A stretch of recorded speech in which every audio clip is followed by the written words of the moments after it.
une ville médiévale haut perchée. Il est de coutume de parler de Cordes comme d'une forteresse culminant au-dessus des nuages. Au pied de la cité, vous entamez l'ascension vers son point culminant, 150 mètres de dénivelé. Possibilité d'emprunter le petit train touristique. En effet, cette ville neuve est édifiée en altitude sur le Puech de Mordagne, à la jonction du Quercy, de l'Albigeois et du Rouergue. C'est un carrefour d'une grande importance à égale distance de Gaillac et Najac, d'Albi et Saint-Antonin. Les ruelles pavées, les porches, les remparts, les façades sculptées et autres vestiges de l'époque médiévale nous plongent dans une ambiance mystérieuse qui fait tout le charme de cette bastide. Pas moins de 18 monuments historiques. On ne manque pas les belles maisons construites au XIVe siècle. 24 piliers de pierre soutiennent le toit qui abritait autrefois les fabricants de draps et de toiles, les négociants de pastels et autres maroquiniers. À ne pas manquer lors de votre ascension, le puits de la Halle, profond de plus de 100 mètres, la porte des Ormeaux, la porte de la Jeanne, la porte de l'Horloge et l'église Saint-Michel. Et oui, c'est 800 ans entre légende et histoire. L'emplacement initial de Cordes aurait dû se trouver à Saint-Marcel ou à Bournazel, mais les constructions ne tenaient pas. Un maçon excédé aurait jeté son marteau en criant « Acquion tombara, bastirem Cordas !» Alors là où il tombera, nous bâtirons Cordes. Le marteau serait retombé à l'emplacement actuel de la cité. Raymond VII fait ériger Cordes en 1222 pour résister aux troupes du roi Philippe Auguste en croisade contre les Albigeois. Il assure ainsi la prospérité de la nouvelle cité. L'Occitanie tout entière reprend espoir après 13 longues années de croisade. Raymond VII ne ménage pas ses efforts pour reconstruire son pays dévasté par les croisés venus du nord. Cordes comptera jusqu'à 5 enceintes fortifiées. Rappelons-nous qui étaient les Albigeois. Ce sont des chrétiens adeptes d'une nouvelle foi, menaçant sérieusement l'Église catholique romaine. Ils sont surnommés les bons hommes ou les parfaits. On les appelle plus tardivement les cathares. Cette nouvelle religion repose sur l'idée que Dieu, infiniment bon, ne peut être l'origine du mal, qui pullule sur terre. Le dogme est donc basé sur le dualisme, une opposition entre Dieu et le monde terrestre qui est le fait du Dieu mauvais, Lucifer. Les cathares aspiraient à une simplicité et à un ascétisme dont l'Église catholique s'est fortement éloignée à l'époque. Cette nouvelle Église devient populaire au XIIe siècle et met en place ses propres structures, nomme ses évêques et remet en cause l'existence même de l'Église de Rome. Une sérieuse menace pour la papauté et les prélats. Et la croisade menée contre eux par les barons du royaume de France se transforme en guerre de conquête, avec à sa tête Simon de Montfort. Il en tire gloire et honneur et devient maître du comté de Toulouse, du duché de Narbonne et des vicomtés de Béziers, Albi et Carcassonne. C'est de cette guerre menée dans le Midi que naît la ville de Cordes. Les villes du Midi sont alors très peuplées et très riches. Toulouse est la 3e ville d'Europe après Venise et Rome. Ces villes ont gardé le sens de l'indépendance et de la liberté. Et l'on voit s'établir les premières bastides, administrées par les habitants eux-mêmes, qui vont contribuer à un formidable bouleversement socio-économique. Des consuls, on les appelle aussi des capitouls, élus par les habitants, les gouvernent démocratiquement et finissent par imposer leur volonté aux seigneurs. La société repose sur cette structure et il n'y avait pas de cloisonnement étanche, puisque le serf peut être facilement émancipé et devenir bourgeois, et le petit-fils de celui-ci peut espérer entrer un jour dans la chevalerie. On prend l'habitude de se côtoyer, de se connaître, et l'on manifeste plus de compréhension envers ceux qui pensent différemment. Il ne s'agit certes pas de tolérance, mais d'un effort considérable pour essayer de vivre ensemble.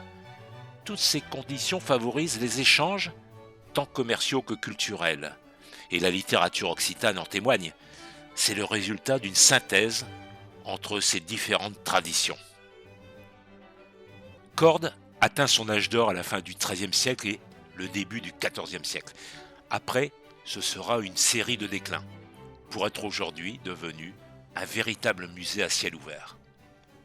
C'est une des premières bastides érigées dans le sud-ouest.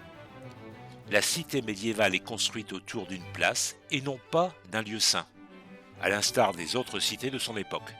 La volonté est de privilégier le commerce et l'artisanat. La Bastide est devenue l'un des grands sites touristiques de Midi-Pyrénées. La France compte entre 300 et 400 bastides, toutes édifiées entre le XIIIe et le XIVe siècle, en Aquitaine et dans le Languedoc. C'est un emplacement stratégique, dominant de plus de 100 mètres les vallées du Cérou et de son affluent le Ros. Un piton rocheux se dresse sur le ciel, en s'étirant d'est en ouest, le Puège de Mordagne couronné de falaises de calcaire blanc. De cet âge d'or, nous pouvons admirer les somptueuses maisons gothiques, qui font la renommée de Cordes, édifiées par des familles nobles et de riches marchands. Les guerres de religion qui suivent provoquent de continuelles alarmes, mais la cité fortifiée, considérée comme la plus forte place de l'Albigeois, est très convoitée par les Huguenots. Les épidémies de peste épuisent la cité, et à la fin du XVIIe siècle, la construction du canal du Midi bouleverse les grands axes commerciaux et entraîne son effondrement commercial. Un sursaut économique de Cordes apparaît dès 1870 avec l'industrie de la broderie mécanique rapportée de Saint-Gall en Suisse par le cordé Albert Gors. Et, plus près, un sursaut artistique avec le peintre Yves Braillet et autour de lui un groupe d'artistes repliés à Cordes durant la Seconde Guerre mondiale. Ce sera l'essor artistique de Cordes. Regardez l'art gothique. De somptueuses façades sculptées. 3 maisons suivantes, toutes classées monuments historiques. La maison du Grand Fauconnier, son nom lui vient des statues en forme de faucon présentes sur sa façade et des scènes de chasse aux faucons que l'on retrouve sur ses portes. Cette maison abrite aujourd'hui le musée d'art moderne et contemporain. La maison du Grand Écuyer, avec des animaux, des personnages et des êtres fantastiques présents en façade. Cette maison possède des motifs d'une précision extrême, que le temps n'a pas encore altéré, ce qui la rend unique. La maison du Grand Veneur possède 4 étages. Sur sa façade, plusieurs scènes de chasse guettées par de nombreux personnages. Vous remarquez les nombreuses sculptures qui ornent les maisons de style gothique. Ces sculptures représentent des personnages, des animaux, des dragons ou des êtres étonnants. Elles font souvent penser à des gargouilles, mais n'en sont pas. Si tel avait été le cas, on les retrouve sur les toits et non sur les façades. L'art est partout. Plusieurs musées d'art et d'histoire raviront les passionnés. Les arts du sucre et du chocolat, situés dans la maison Prunet au sommet de la ville, avec une dégustation de chocolat à la clé. Le musée d'art moderne et contemporain situé dans la maison du Grand Fauconnier. Ce musée est un savant mélange de patrimoine architectural et de création artistique.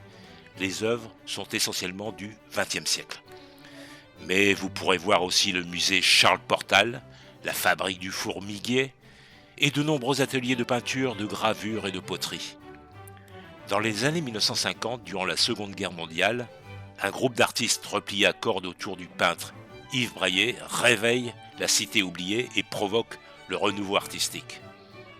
Albert Camus est depuis longtemps dans le cœur des amoureux de Cordes. En 1954, après être passé ici, probablement en compagnie de la grande actrice Maria Casares, il écrit « On voyage pendant des années, sans trop savoir ce que l'on recherche. On erre dans le bruit, empêtré de désir ou de repentir, et l'on parvient soudain dans un de ces 2 ou 3 lieux qui attendent patiemment chacun de nous en ce monde. On y parvient, et le cœur se tait. On découvre qu'on est arrivé. Le voyageur qui, de la terrasse de Cordes, regarde la nuit d'été, c'est ainsi qu'il n'est pas besoin d'aller plus loin, et que, s'il le veut, la beauté ici jour après jour, l'enlèvera à toute solitude. Corde inspire.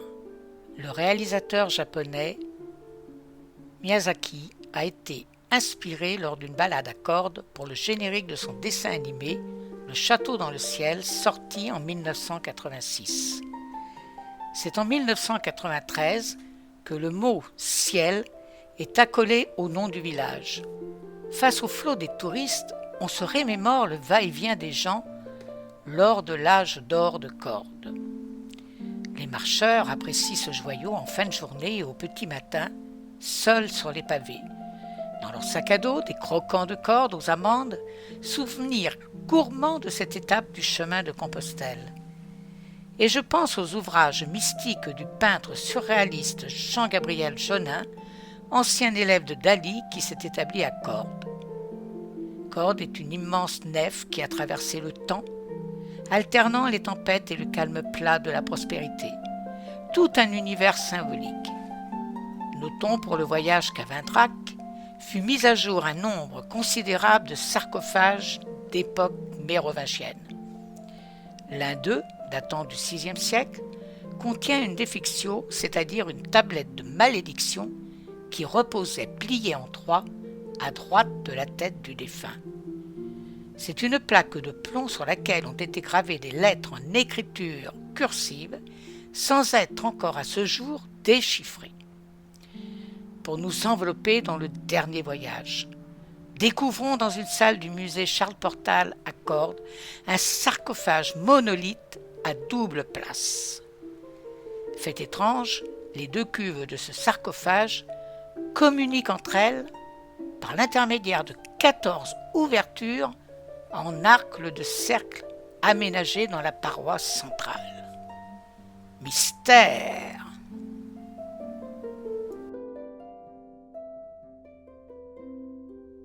Nous vous remercions de votre écoute et n'oubliez pas de liker et de cliquer sur la petite cloche pour nous suivre vers de nouvelles aventures.